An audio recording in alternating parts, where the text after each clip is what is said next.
Hi guys, I mean, hi B Squad. Hi B Squad, and welcome back to my YouTube channel.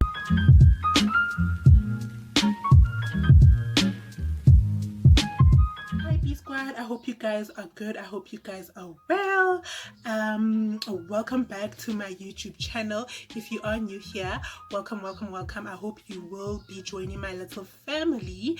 And if you are a returning subscriber, thank you very much for returning and watching my videos. And if you have not yet subscribed, please do press the subscribe button, and also do press the notification bell so that you're notified every time I upload a video. So today I am back with another video, of course, and as you can tell by the title of this video, I am doing another story time.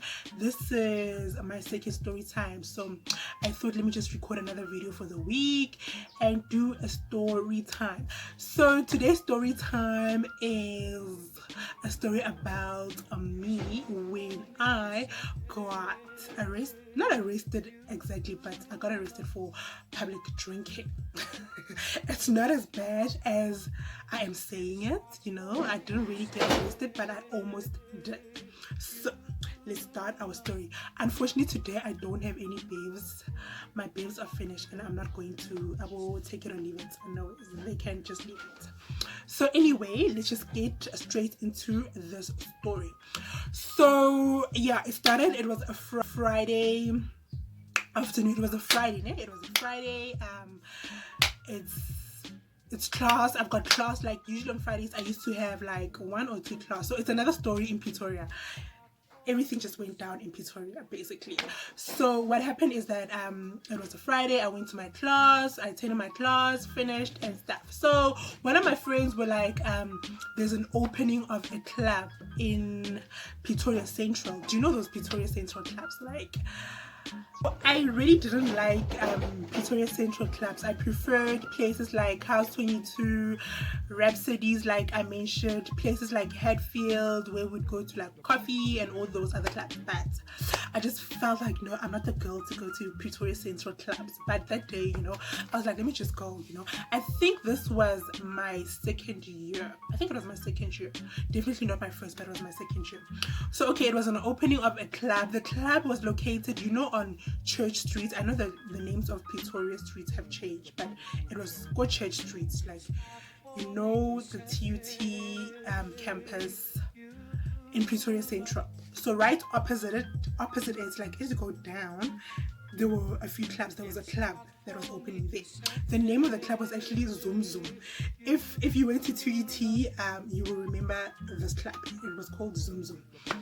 Like, honestly, what I didn't also like about clubs in Central is that it's full of a lot of students. Like, guy that go there, kitty students just like me. So I didn't want to meet up with my like classmates and stuff. But that day, yeah, I went to the club. So yeah, we got ready, we got bathed, and we went to the club, and it was nice. There was DJ Sindo playing there. It was just nice, and drinks were very cheap. It was like 5 rand for a cider and like 3 rand for a beer, you know, that kind of vibe. That's how those clubs rolled, right? To catch the attentions of students, I think. So yeah, it was nice. Yeah, we bought drinks, we drank with my friends. I just remember I went with Dumelo and this other girl from Rays. I don't remember anybody else that I went with.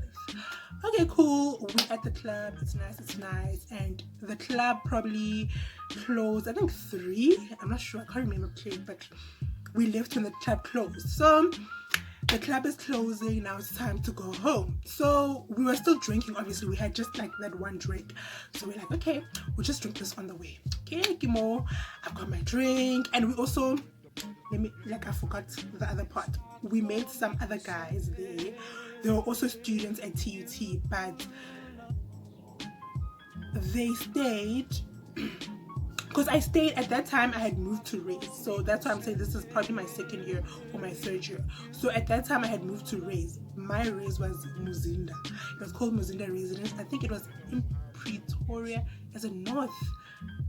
You know that side when you go to Atteridgeville? I don't know what you call that side of Pretoria, but it was that side anyway.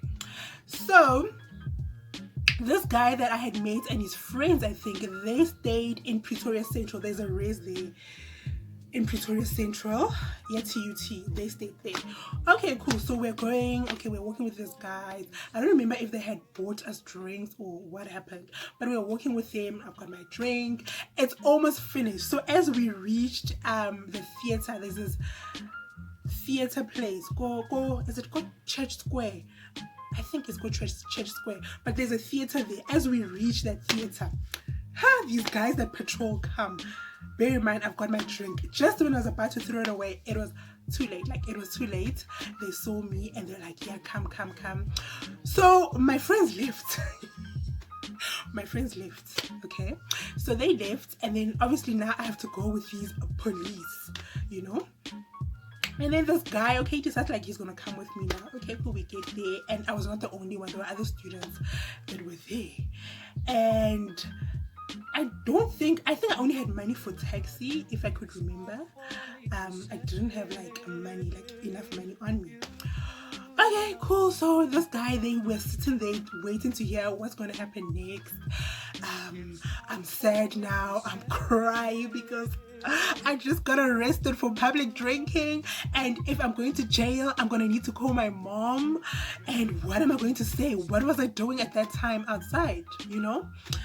Okay, this guy is sitting with me. I don't even remember his name because it didn't end well. So he's sitting with me, he's comforting me, you know. It's almost like he's my boyfriend now, you know. I'm crying on his shoulder. Oh my God, I'm going to jail. What am I going to say to my mom? And wada. Okay, cool. So he talked to those police people. I don't know, there were police that just patrolled and stuff like that. So he talks to them. And he bribes them, obviously. He bribes them so that I can go. Okay.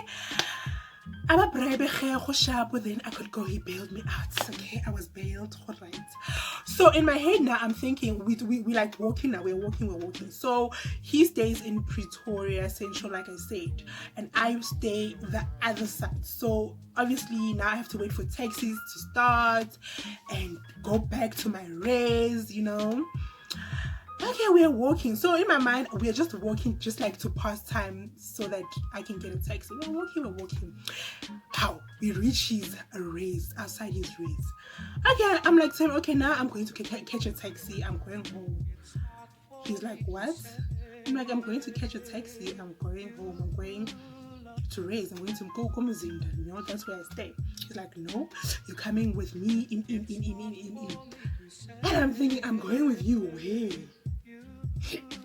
In my mind, I'm just thinking me and this guy are just probably going to exchange numbers. We'll probably talk and see if we can meet up, maybe go on a date if it's necessary, if we are going to do that. Okay, this boy has got other plans. He tells me, no, we're going to his place. Okay, now I'm like, no. And now like he's forcing it. He's forcing me to go with him to his res. And now that I think about it, it's kind of stupid. I should have just said yes. And then when we got to the gate, obviously I was going to tell the security that this boy is now forcing me to go with him, you know. But then I'm resisting. I'm like, no, I'm not going with you. I don't want to go with you. I want to go home. He starts becoming violent. Like, he literally starts becoming violent. And now it's now in the morning. Cars are now passing by. It's getting busy. People are going to work, and we are fighting in the street. And I think he slapped me, if I remember clearly. Yeah, who shot me to this boy? He gave me a slap, yo. Okay, I was like, okay, this is getting real. So these men, you know, these men that deliver newspapers early in the morning, they were passing by. I think they were delivering papers somewhere, like in that truck, and I was like to them, help. Like, I'm telling them, help, I need help. Nobody helped me. Like, nobody helped me.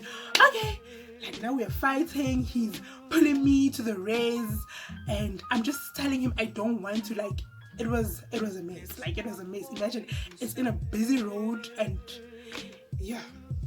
So I think the security noticed that no, something is not right, like the security of his race, something is not right. So the security comes to us, he's like, what is going on?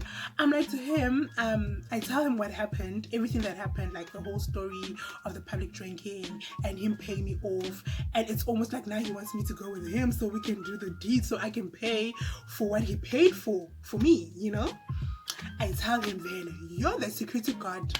Why are you doing this? Why are you doing this? Firstly, you know that no, you're not allowed visitors or you're not allowed girls at this time and stuff like that. You know how strict race is, like race is very strict, you know. And they called the race manager. The race manager came and I had to like write a statement, I think, something like that. And then they asked me, where do I stay? I told them, no, I stay in Muzinda, like the residence. So luckily it happened at our race. And then they called I think there were these patrollers of T2, like they would patrol. They called them there to come pick me up. So guys, I had so much drama. Like I had so much drama growing up. But I'm almost glad that I did all that drama when I was young, and now that I'm older, like it's just like cut. I'm not doing any of that stuff anymore. So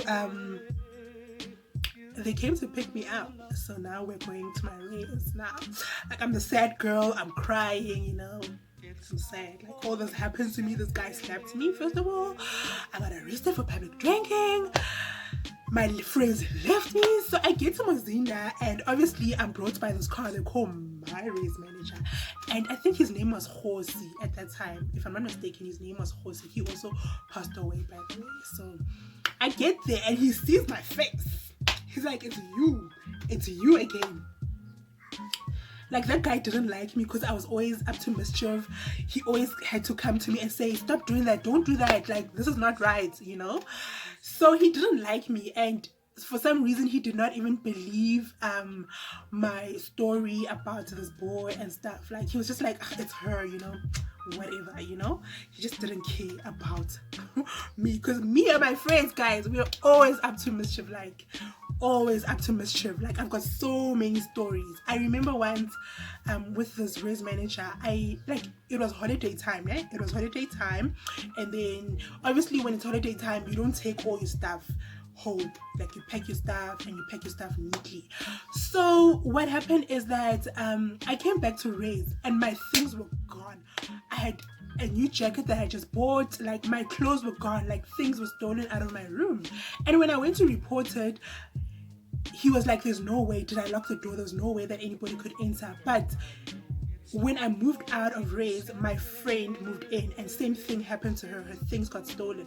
But the way he didn't like me, he didn't take anything that I said serious. Like he was like, oh, it's you again. Like I'm not gonna even listen to you. So yeah, that is my story. So I got to race and he did not entertain me. That man did not entertain me. And yeah, I went to tell my friends what happened and they were comforting me and like, sorry man, sorry we left you, and yeah, it was quite a night. Like it was just quite a night. So yeah, that is my story for today. I hope you enjoyed it. I hope you enjoyed the story, and if you did, please give it a thumbs up. Please comment down below if you'd like me to tell you more of my crazy, shady stories. I do have quite a few stories. Like even when I was overseas, I mean, I've got a lot of stories, trust me. So if you'd like to see another story time, please just let me know, comment down below and give this video a thumbs up, and I shall see you in my next video. Bye.